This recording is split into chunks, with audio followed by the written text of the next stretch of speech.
Assalamualaikum warahmatullahi wabarakatuh. Selamat malam teman-teman sahabat Pijar. Alhamdulillah malam ini kita Pijar berkesempatan untuk dapat bertemu langsung dengan Ketua Exco Partai Buruh Kota Batam. Dan di sebelah saya ini sudah hadir Bung Imam. Nah, ini kita panggil Bung aja ya, Bung Imam ya. Siap.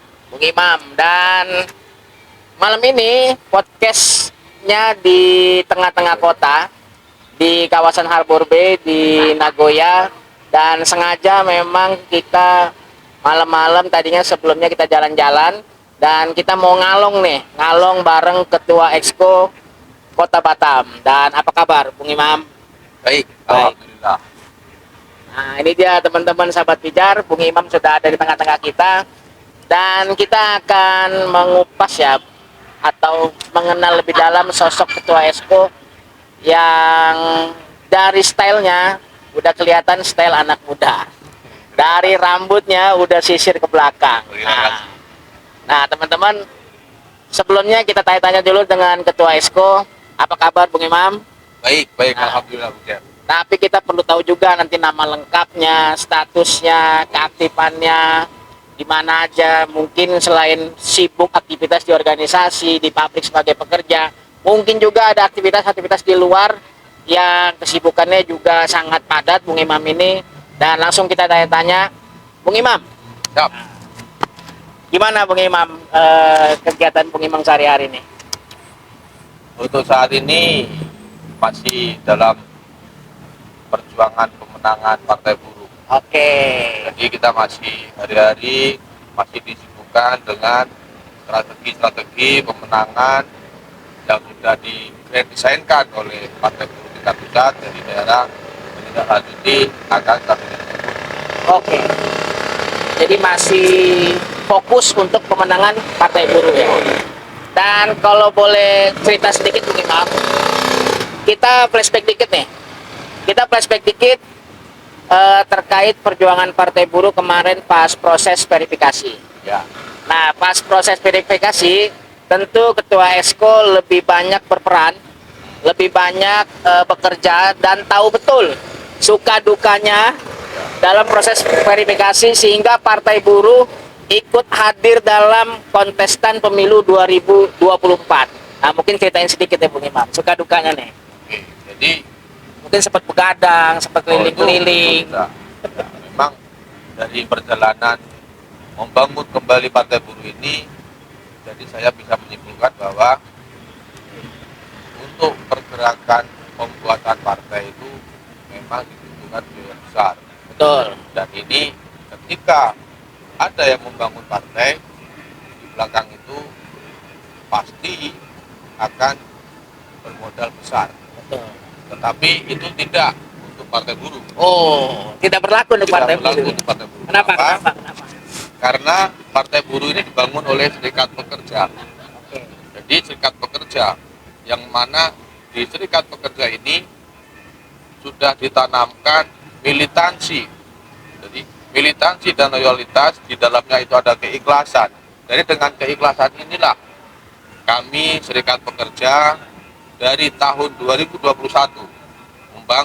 mulai membangun struktur kepengurusan, terus kelengkapan administrasi dan lain sebagainya hanya dengan keikhlasan. Kalau dalam bahasa kawan-kawan serikat, hanya dengan sebungkus rokok dan secangkir kopi. Selesailah Partai Buruh itu sampai lolos. Kalau membahasakan suka dukanya karena didasari oleh ikhlas, jadi itu semua menjadi suka. Suka semua, jadi dukanya hilang semua. Hilang semua. Pokoknya lapar ngopi, haus ngopi. Betul. Jadi hanya bermodalkan rokok sebungkus sama kopi segelas. Betul. Itu bisa terbangun, bisa tersusun, tercukupi susunan-susunan kepengurusan. Betul. Itu sampai tingkat kelurahan, RT, RW. Sampai kami kemarin melakukan sampai kelurahan. Sampai kelurahan. Berarti melengkapi susunan kepengurusan sesuai persyaratan dari KPU ya. Betul. Untuk proses verifikasi. Dan alhamdulillah itu semua sudah selesai, sudah dilewatin dan sekarang sudah masuk ke fase berikutnya seperti Bung Imam sampaikan, proses pemenangan. Betul. Betul ya. Dan persiapan nih, tadi kita secara menyeluruh nih, persiapan secara mental, secara tim untuk teman-teman caleg Partai Buruh di Kota Batam secara keseluruhan bagaimana? Kalau persiapan pemenang, kalau kita membacakan kesiapan mental, dan ini insya Allah, ya kan, mental kami sudah diterpa berbagai angin dari segala penjuru.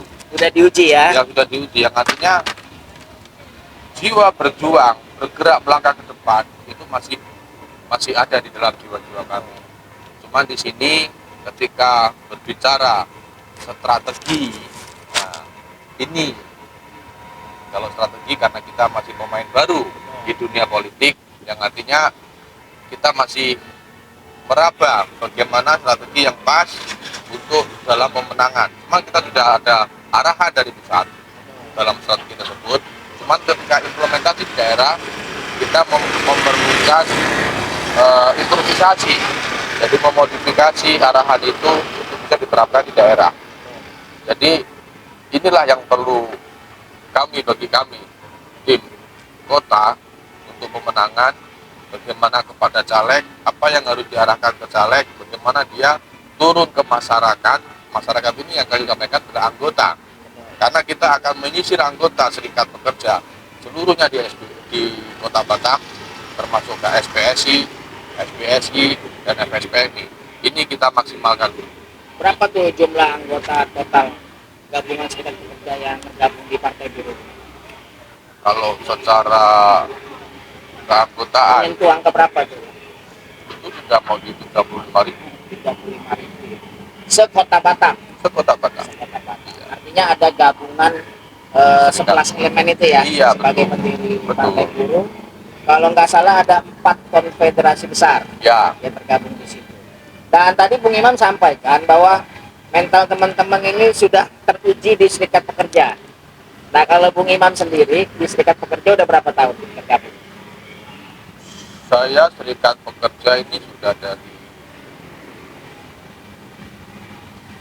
2014, 2013 antara itulah. Berarti kurang lebih mau 10 tahun ya. Ya, seperti itulah. Udah mau 10 tahun bergabung di FSPMI. FSPMI Di sektor di sektor elektronik elektrik. elektronik. Ya, betul. Nah, kalau sektor elektronik elektrik sendiri itu jumlahnya berapa anggotanya? Kalau FSPMI ya, untuk sektor elektronik elektrik di FSPMI Kota Batam sampai saat ini berada di angka 13.600-an sekian.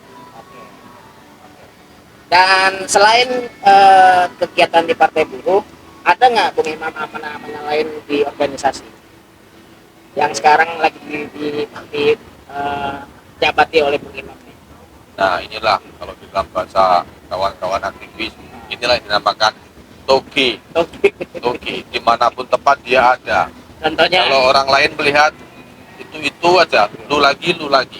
Jadi kebetulan di luar Partai Buruh, di dalam serikat pekerja, ini saya kebetulan banyak diamanai menjadi banyak diamanai jabatan. Oke. Di tingkat yang paling terkecil. Kalau dalam serikat pekerja paling terkecil di tingkat perusahaan. Jadi saya kebetulan ketua PUK SPEE sektor elektronik elektrik FSPMI di PT Flextronic. Oke. Saya ketua tingkat terkecil. Kemudian Pabrik ya? di tingkat pabrik serikat terkecil ya di tingkat serikat federasi. Kemudian di atasnya lagi ada pimpinan cabang. Pimpinan cabang SPEE sektor elektronik elektrik. Saya sebagai sekretaris.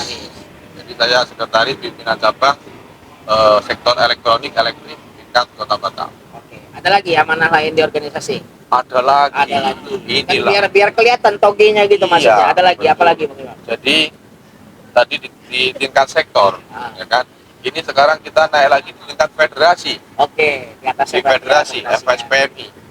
Saya kebetulan sekarang masih menjabat sebagai Dewan Pengupahan Provinsi. Dewan Pengupahan tingkat Provinsi untuk apa Kepulauan Riau. secara singkat boleh dijelaskan tugas Dewan Pengupahan itu? Jadi Dewan Pengupahan untuk yang provinsi tingkatannya adalah Dewan Pengupahan Kota untuk Kota Batam. Di situ mereka yang akan membahas tentang UMK kota, upah Oke. minimum kota. Oke. Nah, untuk yang eh, Dewan Pengupahan Provinsi, di sini kami bertugas untuk menjaga rekomendasi dari BPK dan tingkat kota ini, Kabupaten juga ya. kabupaten atau kota, ya kan, ini untuk sampai ke dalam tingkat provinsi yang akhirnya untuk ditentukan diputuskan oleh gubernur. Oke. Nah, jadi kita mengawal, memfollow up rekomendasi dari kota untuk bisa menjadi SK gubernur. Jadi di sini kami tidak secara langsung membahas nominal karena untuk angkanya itu di tingkat kota. Jadi provinsi mengawal untuk formil dan lain sebagainya seperti itu. Berarti Bung Imam ini aktor pelaku ya, Ya, dengan terjadinya situasi perdebatan sengit UMK di Kota Batam, iya, sehingga keluarnya SK Gubernur itu. betul. Jadi teman-teman sahabat Sijar, Bung Imam inilah yang mengawal upah minimum, perjuangan upah minimum teman-teman serikat buruh, serikat pekerja ya. Salah satunya Bung Imam. Dan kalau nggak salah itu TPK itu ada berapa unsur ya? Ya, Ada unsur pemerintah, ada unsur pengusaha, ada juga dari unsur perwakilan pekerja. betul. Dan tadi kita udah lihat track recordnya Bang Imam.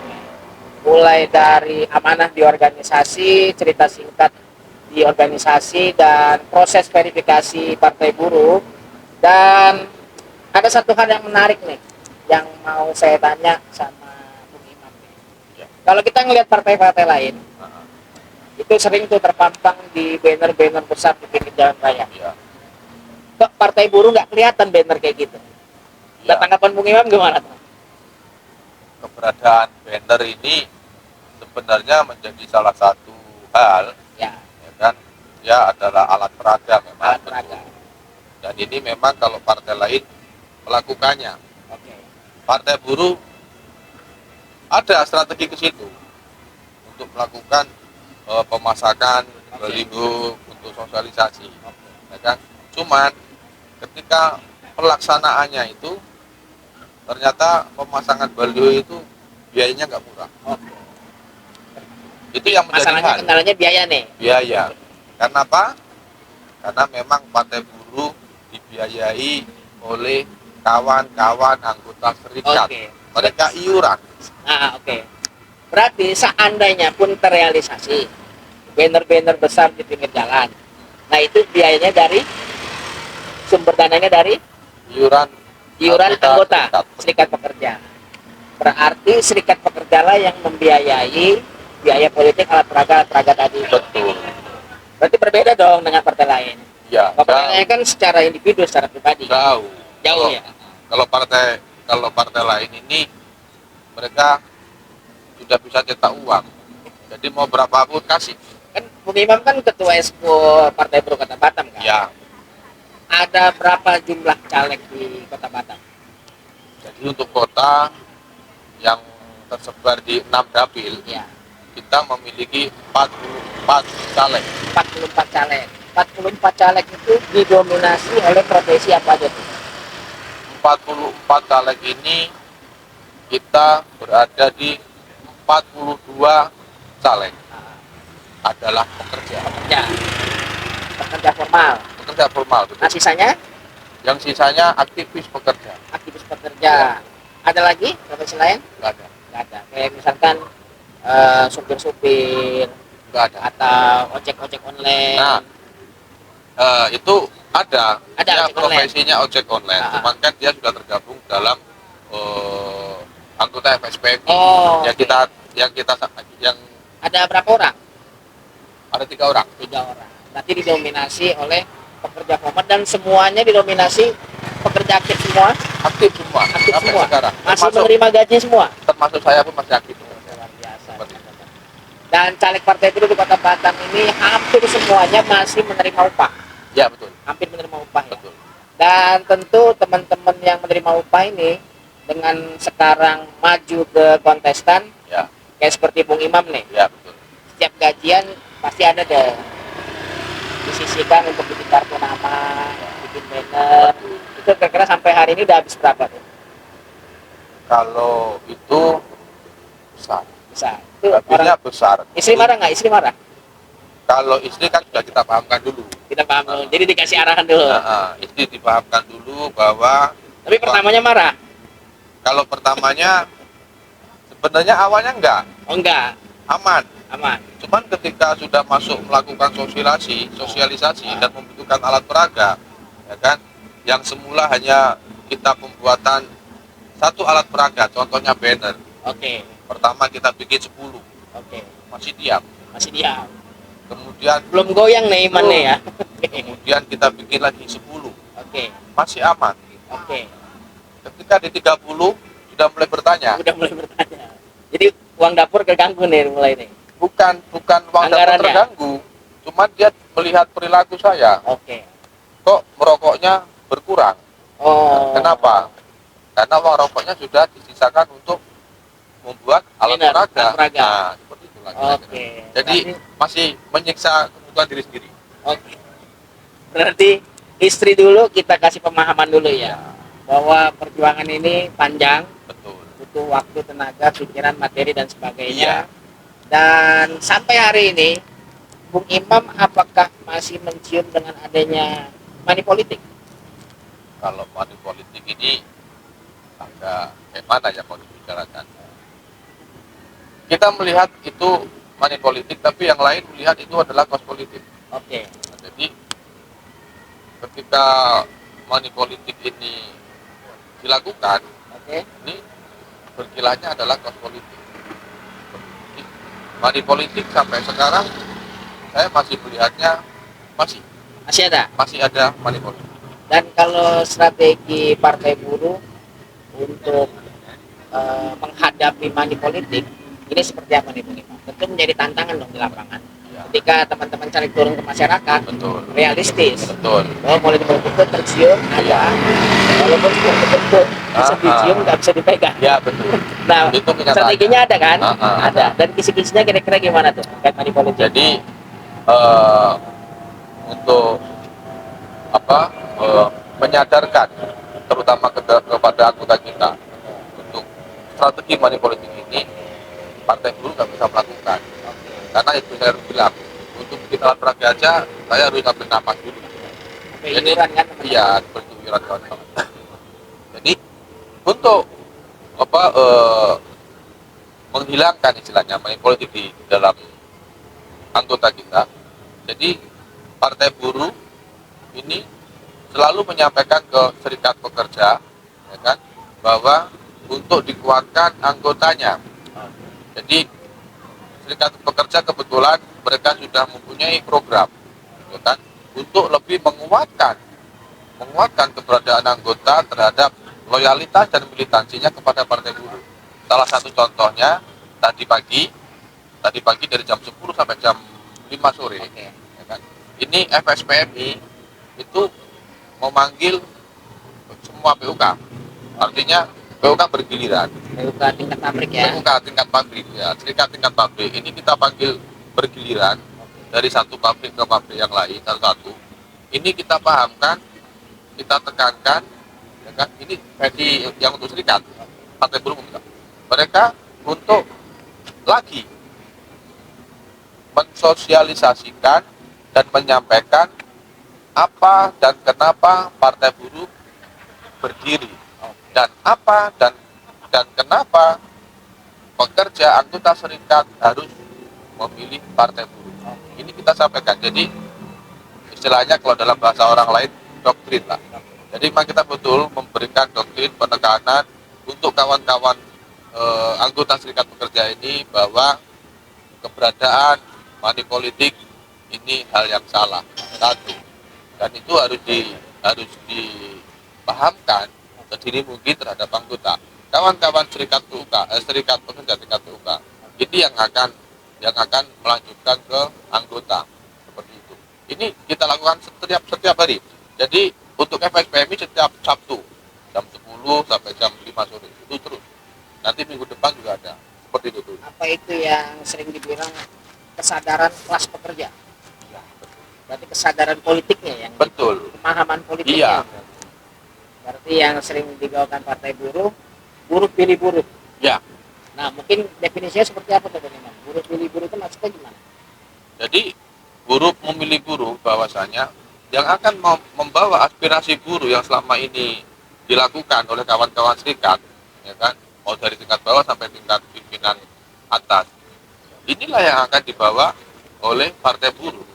Jadi yang akan mewakili partai buruh, yang akan mewakili aspirasi pekerja atau buruh, ini memang dia harus pekerja atau buruh. Kenapa? Karena mereka yang paham akan kebutuhan dan keinginan masyarakat pekerja dan buruh. Kalau ini kita titipkan sama orang lain yang bukan seprofesi istilahnya, Udah pernah belum dititipkan? dulu pernah, Pengalaman sebelumnya. dulu pernah, dan ini adalah menjadi satu Titik kekuatan, balik lah ya ini ya. satu kekuatan bagi kami partai buruh, yang mana serikat pekerja terhadap partai buruh, yang mana serikat pekerja di tahun 2019, pemilu 2019 sudah berhasil menunjukkan aktivis kita di warna lain, Ini di partai lain. di partai lain, dan itu Berhasil bisa, ya? berhasil.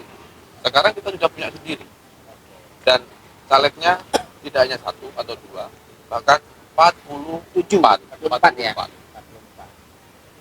Dan Bang, terkait partai buruh nih. Isu-isu perjuangan partai buruh itu apa aja? Jadi Apakah sama dengan serikat pekerja? Apakah cara kerjanya juga sama? Dan kalau memang sama, kenapa harus berpartai kan? nah Mending ya. serikat aja kan? Jadi gini, pada prinsipnya, pada dasarnya tidak jauh beda. Perjuangan serikat pekerja dengan perjuangan partai buruh. Ketika di dalam serikat pekerja, dia berjuang untuk anggota dan keluarga. Oke. Nah, kalau partai buruh sama, cuma lebih luas lagi Oh, untuk kesejahteraan masyarakat secara umum, apapun itu profesinya. apapun itu profesinya, apapun itu profesinya, kita akan mencoba untuk membuat program yang mensejahterakan. Jadi kalau partai buruh ada 13 platform perjuangan, ya kan? Dan ada 3 prinsip negara sejahtera. Yang pertama, kesetaraan kesempatan, Oke. ya kan? Terus yang kedua, retribusi kekayaan. Terus yang ketiga, tanggung jawab publik. Oke. Jadi untuk yang pertama, kesetaraan kesempatan, yang artinya apa? Rakyat Indonesia, masyarakat Indonesia secara luas, ini harus mendapatkan kesempatan yang sama. Apa aja kesempatannya? Contoh, pekerjaan yang sama, Sama. ya kan? Pekerjaan yang sama dalam hal, maksudnya rakyat Indonesia berhak untuk mendapatkan pekerjaan, ya kan? Untuk bisa mendapatkan pekerjaan, untuk pekerjaan, ya kan, bukan berwirausaha. Untuk mendapatkan pekerjaan, mereka harus punya pendidikan. Oke. Nah, disinilah yang kita bahasakan kesetaraan kesempatan. Jadi rakyat Indonesia mempunyai kesempatan berpendidikan yang setara. Makanya kalau di Partai Buruh kita punya program pendidikan gratis sampai sarjana. Nah, itu untuk awal dari kesetaraan kesempatan. Ketika masyarakat Indonesia sudah berpendidikan sarjana, setelah itu tergantung bakat, ya kan, tergantung bakat masing-masing, dan tentunya ya juga tergantung rezeki yang di atas. Artinya mereka mengawali sama, semuanya sarjana. Berarti anak-anak buruh itu boleh kuliah di kampus-kampus Betul, tempat orang-orang kaya, betul, kampus-kampus terbaik, betul, kampus-kampus unggulan ya. betul, Maupun sekolah juga kadang-kadang SMA, ada SMA unggulan, ada SMA prioritas, Betul. kayak gitu. Maksudnya seperti itu. iya. Karena kan selama ini yang kita lihat, ya kan, ketika kebetulan orang tuanya memiliki rezeki yang bagus, anaknya bisa sekolah sampai sarjana. Sedangkan buruh pekerja yang memiliki gaji pas-pasan, dia hanya makan, bayar rumah, bayar motor, selesai. Ini untuk bisa mendapatkan jenjang pendidikan yang tinggi agak berat. Akhirnya apa? Selesai SMA, dia bekerja.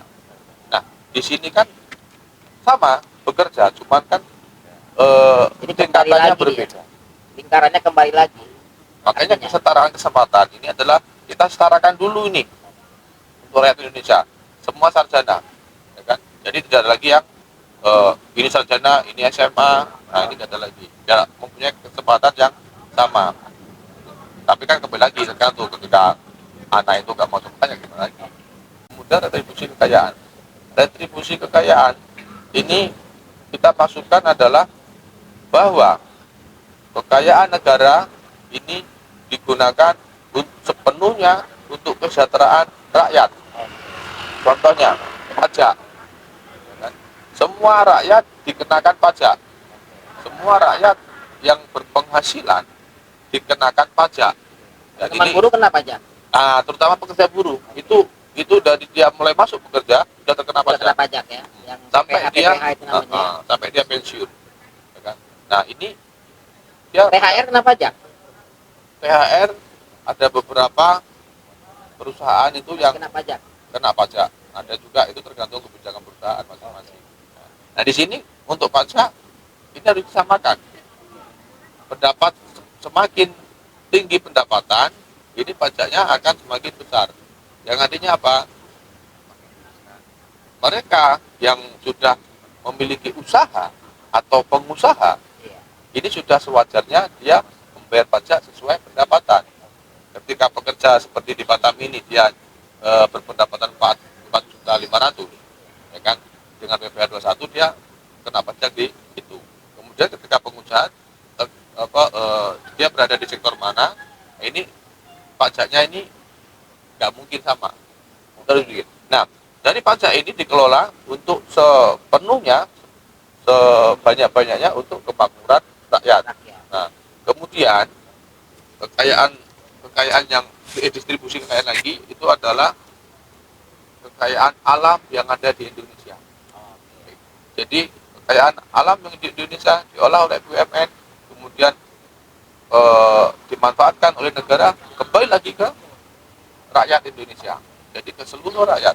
Jadi, BUMN sekarang malah merugi terus. nah kalau sekarang ini kan banyak sumber daya alam kita ini dimanfaatkan oleh swasta dan pemerintah hanya mendapatkan persentase. Fee-nya aja ngambil Nah, fee-nya. nanti kalau ketika Partai Buruh sudah insya Allah ya kan duduk di dalam RI, ini akan disampaikan bahwa keberadaan kekayaan alam Indonesia diolah oleh Indonesia dan dimanfaatkan oleh rakyat Indonesia. Jadi ya mohon maaf kalau untuk pengusaha eksplorasi dan lain sebagainya yang dari ekspan dari luar, ya boleh silahkan, ya kan. Tapi jangan lupa Anda hanya mengolah di sini. Ya kan? Hasilnya itu ada bagiannya untuk Anda dan untuk kami rakyat Indonesia. Oke Bang Mam, kalau target Partai Buruh sendiri untuk 2024 nanti itu berapa kursi? Kalau untuk Kota Batam kita targetkan satu fraksi. Satu Artinya fraksi. 4 kursi. Satu fraksi butuh 4 kursi. Iya betul. Kalau seandainya hanya 3 kursi, berarti tidak mendapatkan fraksi itu. Iya. Seperti itu. Oh, berarti satu fraksi Ya, membutuhkan 4 kursi. Target Partai Buruh Kota Batam. betul. Itu untuk bisa bersuara kita harus mendapatkan satu fraksi. Oke, dan Bung Imam, saya ingin kasih kesempatan nih, teman-teman Bijan mau kasih kesempatan. Kasih alasan kuat ke masyarakat, kenapa harus memilih Partai Buruh? Oke. Untuk masyarakat Kota Batam, untuk kawan-kawan buruh pekerja Kota Batam, Partai Buruh adalah identitas kita. Partai Buruh adalah alat kita untuk bisa menyampaikan aspirasi apa yang sudah kita lakukan bertahun-tahun di jalanan. Inilah alat kita untuk pekerja atau buruh dan masyarakat Kota Batam untuk bisa didengar dan ditentukan oleh penentu kebijakan karena kita akan berada di dalamnya. Partai Buruh mengusung semua apa yang menjadi aspirasi pekerja dan buruh dan masyarakat Kota Batam. Karena kita yang telah mengerjakan, karena kita yang telah memutar roda ekonomi Kota Batam, dan sudah saatnya kita bisa menentukan nasib hidup kita di Kota Batam. Oleh karena itu, saya berharap kawan-kawan pekerja, kawan-kawan buruh dan masyarakat Kota Batam, ayo bersama kami, bersama Partai Buruh, dengan 13 platform perjuangan Partai Buruh, yang mana isinya adalah untuk memperjuangkan hak sejahtera, hak hidup pekerja, buruh, dan masyarakat Kota Batam. Terima kasih. Oke, kita aplaus dulu untuk Ketua Esko Partai Buruh Kota Batam. Dan Bang Imam nanti di lain waktu bersedia nggak kira-kira diundang oleh teman-teman Pijar lagi? Boleh, Oke, siap. bersedia. Saya 24 jam. Dan Mau siang, pagi, sore, malam, siap. dan sepertinya nanti teman-teman Pijar akan sering mengundang, minta izin dulu sama ketua Boleh, nih. siap. Teman-teman Pijar ingin mengundang teman-teman caleg yang lain, mulai dari tingkatan kota, provinsi sampai tingkatan DPR RI nanti nih, kalau diizinkan dengan ketua provinsi. Siap. Dan terima kasih Bung Imam Oke, atas kesempatan dan waktunya. Mudah-mudahan di lain waktu kita membahas tentang strategi-strategi partai buruh lainnya. Dan teman-teman sahabat Pijar dimanapun teman-teman berada, jangan lupa Partai Buruh nomor 6, karena suaramu memberikan energi kami untuk bertarung di Parlemen 2024. Sepakat Bang Imam? Sepakat. Partai Buruh, Nomor 6. Partai Buruh, Kelas pekerja, Partai Buruh, negara sejahtera, Partai Buruh, menang, menang. Terima kasih. Wassalamualaikum warahmatullahi wabarakatuh. Waalaikumsalam warahmatullahi